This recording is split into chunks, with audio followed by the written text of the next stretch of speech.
ऐसी हुई कि इमरजेंसी मीटिंग बुलाई, सभी को बुलाया। बुलाने के बाद आदेश दिया, क्या आप सभी को एक कार्य करना होगा। बोले क्या? आज से लेके 6 महीने तक के जितने भी बालक हैं सबको मार दिया जाएगा। अच्छा, तो जाएगा कौन? आहा, बकासुर की बहन पूतना। उसने कहा कि आप जरा भी परेशान ना हो, नंद बाबा के यहां पर मैं जाऊंगी। अच्छा, हाँ, और जब मैं जाऊंगी अपना स्वरूप चेंज करूंगी, बदल के जाऊंगी। और वो भी महाराज कालकूट नामक विष अपने स्तन पर लगा करके जाऊंगी। घर में भीड़ भाड़ वैसे ही चल रही है और कोई हमें पहचान भी नहीं पाएगा। और सीधे जहां पर नंद का लाला है वहीं पहुंच करके तो महाराज उसको अपना स्तनपान चुपचाप करवा के आपका काम करके तुरंत में आ जाए। अच्छा, हाँ, हाँ, हाँ, ऐसे ही किया। लगातार बधाइयां देने वाले आ रहे हैं नंदालय में। उसी मध्य में सभी लोग अपने अपने कार्य में बिजी। लाला की छठी का कार्यक्रम, और महाराज अभी लाला का 7वां दिन है और यह पूतना सज धज करके महाराज भगवान के समक्ष पहुंच गई। अब जैसे ही वहां पहुंची तो कुछ माताओं ने यशोदा मैया से कहा कि ये कौन सी देवी है, सीधे अंदर चली जा रही है। यशोदा मैया ने कहा होगा कोई ना कोई तो होगा, बधाई देने के लिए आया है, तो बधाई देने के बाद चली जाएगी। सभी माताएं अपने अपने कार्य में व्यस्त। अब कन्हैया जी ने तो महाराज पूतना अंदर गई। जैसे ही अंदर पहुंचे तो भगवान सर्वंतर्यामी हैं, सब कुछ जानते हैं। कौन सा व्यक्ति किस भाव से आ रहा है। अब कन्हैया जी ने दाऊ भैया से कहा, दाऊ भैया, हाँ मौसी जी आ रही हैं, क्या किया जाए। हाँ भाई बड़े हैं तो सलाह तो लेना उचित है ना।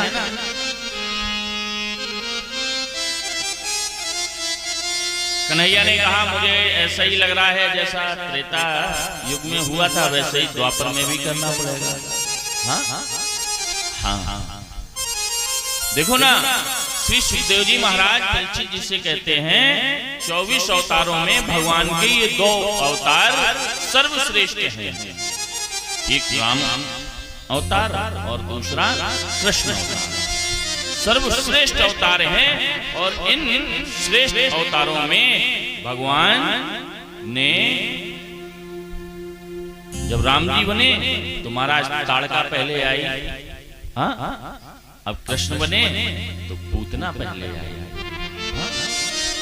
देखो ना साक्षात भगवान हैं। अब इसका नाम ही देख लो, पूतना। बच्चों को मारने के लिए ये आई है तो पूतना।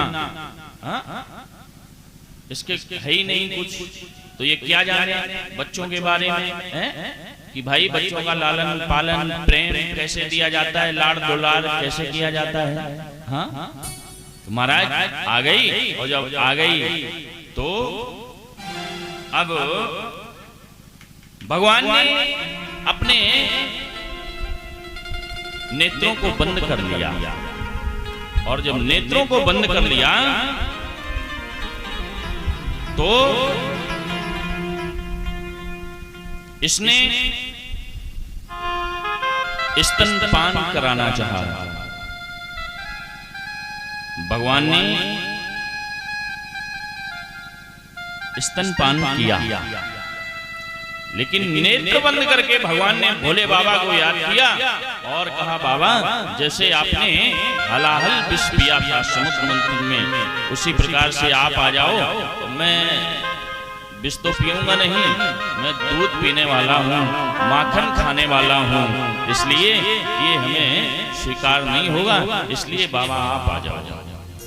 हाँ? और महाराज अब कन्हैया जी ने क्या किया, अब पूतना जो है स्तन से लाला को हटा रही है, लेकिन लाला हट नहीं रही है। हाँ, आकाश मार्ग को ले गई, बोले नीचे खेल नहीं हो पाएगा, ऊपर चलो मौसी जी। हाँ, वहीं चलो। तो महाराज वहीं पे ले गए। हाँ, देखो बड़ा सुंदर लिखा है, चिपटे ही रहे पूतना से जब तक ना देवल टूट सका, सर्दियां यकायक छूट चली, पर हाथ न प्रभु का छूट सका।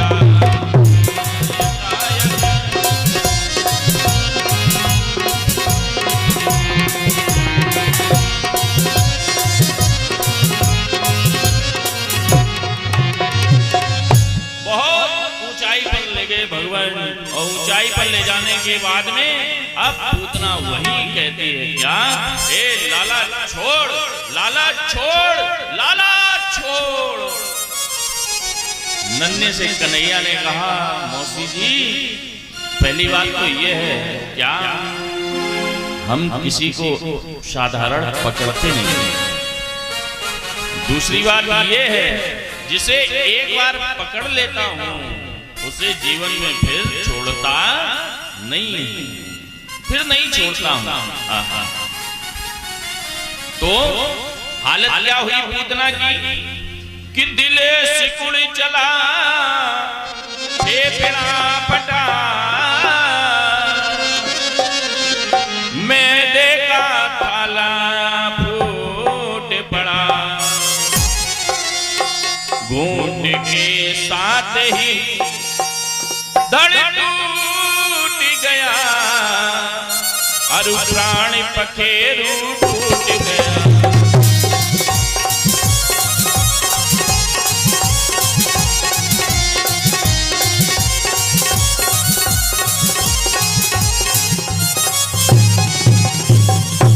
आकाश मार्ग से ही वहीं से प्रभु ने छोड़ा, और छोड़ने के बाद में भागवत में वर्णन आता है पूतना की लंबाई महाराज 18 किलोमीटर तक। कितनी? 18 किलोमीटर तक उसकी लंबाई थी। जब लंबाई इतनी थी महाराज, तो चौड़ाई भी 2-3 किलोमीटर तो होगी, है? हाँ, अचानक पेड़ टूट गए। जिस पेड़ों के ऊपर वो गिरी आके सारे पेड़ टूटने लगे, और मैया घबराई, बाबा घबराए, जितने भी वहां पर थे नंदालय में महाराज, सभी लोग दौड़े। अरे अचानक ये क्या हो गया, क्या हो गया? लाला को खोजने लगे, लाला घर में ना मिले। तो महाराज लाला देखा कि लाला वहीं मौसी जी के ऊपर घुटुवन घुटुवन चल फिर रहे हैं। हाँ, चल रहे हैं महाराज। तुरंत जाकर के मैया ने लाला को उठाया, और उठाने के बाद में घर पे लेकर के आई नंदालय में।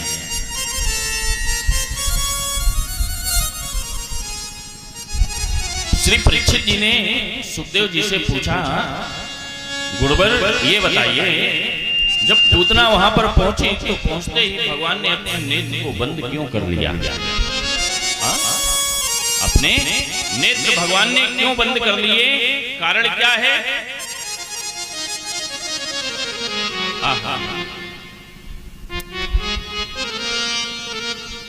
तो पहला भाव बताया कि भगवान ने अपने नेत्र इसलिए बंद किए कि भगवान की आंखों में सूर्य और चंद्रमा का वास है। दाहिनी आंख में सूर्य, बाईं आंख में चंद्रमा है। इसलिए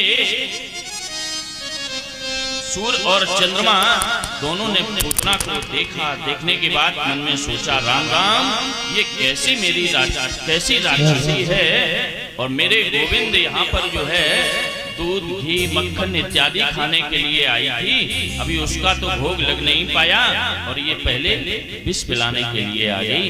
इसलिए भगवान ने अपने नेत्रों को बंद कर दिया। कई भाव विद्वानों ने यहाँ पर प्रदर्शित किए हैं। इसके बाद में महाराज जब पूतना को जलाया गया तो उसके शरीर से सुगंध निकली। क्या निकली? सुगंध निकली। राजन परीक्षित जी ने प्रश्न किया, जब ये राक्षसी है तो सुगंध क्यों निकली? दुर्गंध निकलनी चाहिए थी महाराज, लेकिन नहीं। अब सुगंध निकली है तो कारण क्या है? बोले कारण ये है,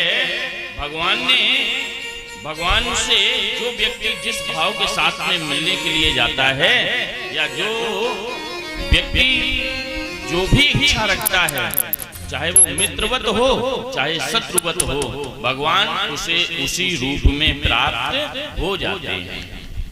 हाँ? और ऐसा नहीं है किसी को भगवान भव सागर पार ना करवाते हो, सबको कराते हैं, चाहे उनका मित्र हो अथवा शत्रु हो, कोई भी। अब महाराज श्री सुखदेव जी ने कहा, राजन परीक्षित, पूतना की सदगति हुई। भगवान ने अपने धाम को भेजा। जो गति देवकी मैया को वर्षों के बाद में मिलेगी, वो गति आज और अभी पूतना को मिल गई है। कितने उदार हैं हमारे गोविंद। संतों ने लिखा, ऐसो को उदारे जगे माही, ऐसो को उदारे जगे माही,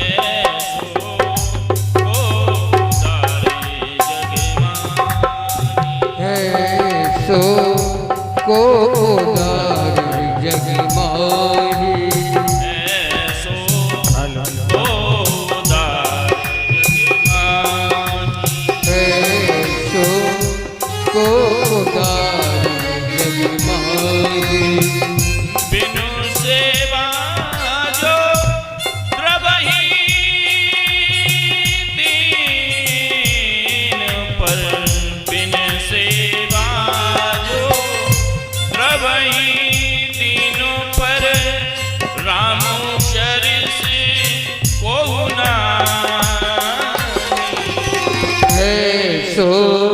को उदारे जगे माही,